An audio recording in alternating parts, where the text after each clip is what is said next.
Hi, I'm Cameron Wilson and welcome to the Foundation for Rural and Regional Renewal podcast, where each episode we feature the projects and community initiatives that are breaking down isolation and generally improving life in rural Australia. This week, the attention is on tourism and how it can help ease the financial burden during a drought. Soon we'll take you to the tiny town of Erromango, which is quickly becoming famous for its dinosaur and megafauna fossil finds. We'll be taking a look at the plans there to reinvigorate this traditionally agriculture-dependent economy. But let's start with an assessment of what drought actually does to small businesses in small towns. Reverend Jenny Coombs is with the Uniting Church. She's based in Longreach, and she's been looking at the results of a recent survey of how drought affects small businesses in rural areas. It's been very apparent that every level of the community is being affected. Because the pastoralists don't have money to spend, that then affects all the businesses, and it's at every single level. So we go through what they need to buy for working on the farms. That becomes tighter and tighter. They just end up making do instead of replacing, and then any discretionary income just goes out the window very, very quickly. That then impacts on the employment of people. So businesses have been very loath to put anyone off. They've tried to distribute the load equally, so to speak, by reducing hours. But if someone leaves, then that person's not replaced. So the business owners themselves take on more and more hours. That impacts then on their well-being. Yep. On top of that, their income is drying up, so they're not able to support some of the community functions. And so what that might be sponsorship of a sporting event or a cultural event, something like that? Yeah, so where normally businesses would contribute happily to give prizes for all these different events, that's just becoming harder and harder for it to happen. And so you've got to look at other ways of supporting all of those things. Reverend Jenny Coombs in Longreach. Now, Longreach is fortunate in some ways that it has a handful of landmark attractions like the Qantas Museum, and then of course there's the Stockman's Hall of Fame as well, plus there's an airport in Longreach. So the challenge has been for the other businesses in Longreach to also get a piece of this tourism market. Alan Smith runs numerous tours around Queensland, including a handful in and around Longreach. He's been talking to local graziers about ways they can incorporate tourism into their operations. Some simple things like hosting nights under the stars in a remote paddock. He says the role of tourism should not be underestimated, particularly during drought. Our story is an education role, but in a fun way, and really we find that we're probably a little bit close to it out here. Our visitors sense the freedom of the outback and the spirit of the people, and it's actually quite a positive story, I think, tourism, because it brings new money into these communities and in its own way helps sustain some of the services and facilities that everyone enjoys. Tell me about the business you run. So I run Outback Aussie Tours. It's a husband and wife operation with some key employees. We actually run a boat cruise business, the MV Longreach Explorer. We have a product called a Drover's Sunset Cruise, which packages up sunset on the water with sunset nibbles and watching the sun go down and just stopping people and bringing back that old-fashioned conversation. And then there's wildlife encounters with the turtles coming out and that sort of thing, and then following the afterglow down to the stars come out, and then finishing that around a campfire with an entertainer and round tables, black linen, crockery, cutlery. And just because you're in the outback doesn't mean you can't do it really well. And that's just that side of it. But we also run tours from Cape York to Cameron's Corner and packages around Longreach and Winton. How many people come to Longreach thinking they'll do a river cruise? I would say 60 to 70% of the people who book on our boat cruise might be 48 to 24 hours before. The numbers start to rise dramatically, which is interesting for catering and staffing and those sorts of things. But we do it. We've got a great system that works, and so do the other people in the business. So not many people know exactly what's out here. So we have a massive marketing or consistency of marketing messages to tell the story about drought, to tell the stories about tourism and what's available to really enjoy this country. What do you need here in Longreach to help to make a difference?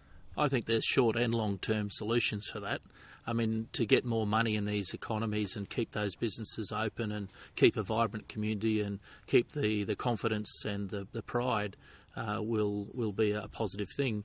But in the long term, we do need capacity building. We do need education and health and all those things improved, like we know too much about by living out here. But I think by people working together, I think we can do those things. But what's good about when things are tough is people start to do a bit of critical thinking. And that's what's happening through this drought, has happened through the last drought. In the 50s and 60s, when the wool price was good and then went crook, things got really tough. And people had to diversify, and the message is things will never be the same, but how can we make them better by looking forward positively? Alan Smith, who's a tourism operator based in Longreach. This is the FRRR podcast. I'm Cameron Wilson, and in this episode, it's all about drought and tourism, how some towns are at least offsetting part of the economic pain by attracting more and more visitors. So we've just been hearing about the experience in Longreach, but there are other examples nearby too, of towns that have developed a lucrative tourism enterprise. Winton's an obvious one. The Walsing Matilda Centre there has broadened the economic base since it opened in the mid-1990s. Winton's community leaders now have to overcome the challenge of fire earlier this year that destroyed part of the centre and part of its collection. That's a challenge that a grant from the FRRR is assisting with. There are also stories of other outback towns, like Julia Creek for instance, that don't necessarily have a standout local attraction, so instead have tried running events and worked on building a strong reputation for hospitality. They're focused on better service and even getting a group of locals to cook for tourists who stay at the local campground. They then share some Julia Creek history over dinner. It's a strategy that seems to be working. One of the more ambitious attempts to generate a thriving tourism industry is taking place right now at Eromanga. It's a tiny place, but the plan there is to attract visitors from all around the world. Attract them with a natural history museum which will showcase the unique dinosaur fossils found in the area. That sound you can hear now, that's fossil restoration work taking place, and that's thanks in part to an FRRR grant. Stuart McKenzie is the chairman of the Outback Gondwana Foundation, the group that's overseeing the development of the museum. So this is the first stage of the Natural History Museum.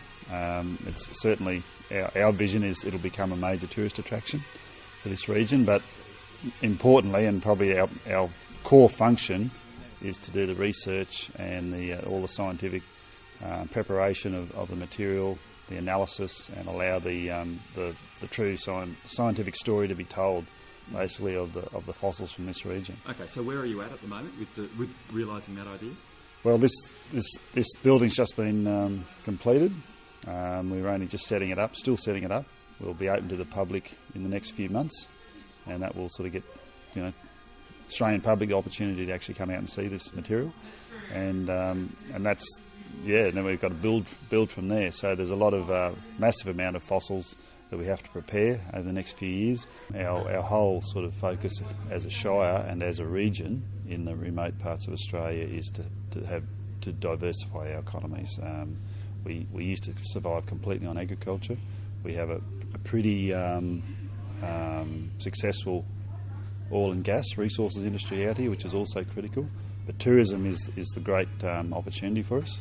There's no doubt about that. And the great thing about tourism too, you have to sell yourself to be successful at it. So as a community, and in the process of doing that, you're actually sort of boosting your own self-esteem and own confidence. And it's a really positive industry to see develop. So that will certainly add to it. Stuart McKenzie. The hope is that the facility will become one of the biggest tourist attractions in the region, bringing in more investment, more employment and offering social benefits too. So time will tell just how successful it is. The next 5 years are considered critical. But in the meantime, the community is already benefiting. Volunteers are helping prepare the bones for the museum, which has been a real benefit and a welcome distraction during drought. Gemma Murray is one of those volunteers. I think longer term it'll be a great benefit to the community. Immediately it's provided opportunities for all of us as volunteers to come in and help and be involved. once the museum's open to the public, I suspect that during the tourist season out here that we will have a lot of visitors, and then, of course, as that increases, there'll be a lot of flow-on benefit to the community from people staying and then telling other people, and hopefully more people coming and telling other people. Does Eromanga need that diversity, that other option? That the township does. The township is very small and very isolated and remote, as you can see. The pastoral industry, as most of us are involved in, has had 15, 20 years of some very poor seasons, and there's no other industry in Eromanga that provides a business turnover or investment that will bring further development to the community. Can you measure how important something like this has been during the years of drought? It's been a great mental change of space and capacity for us all to be able to focus on something that's not just property related, drought related, poor stock related, to actually have that ability to then do something else, have another interest besides just what's going on at home, and the opportunity to be able to truly look at your situation and not feel so completely overwhelmed by it at times. So it's quite profound then, the effect. Yeah. You can come here and be locked in a room, and the day-to-day stresses of what's going on at home aren't here. So you're not having to deal with them by facing them. They're here. You have that mental change of space, I assume, to be able to learn to cope, to devise other plans. Gemma Murray, a volunteer at the Eromanga Natural History Museum. You can see more about that museum on the FRRR website. Well, that's the podcast for today. Our next edition, we'll be talking about ecological and conservation projects, how those can do a really good job of bringing communities together during tough times. So join me next time for that. I'm Cameron Wilson. I'll catch you again soon.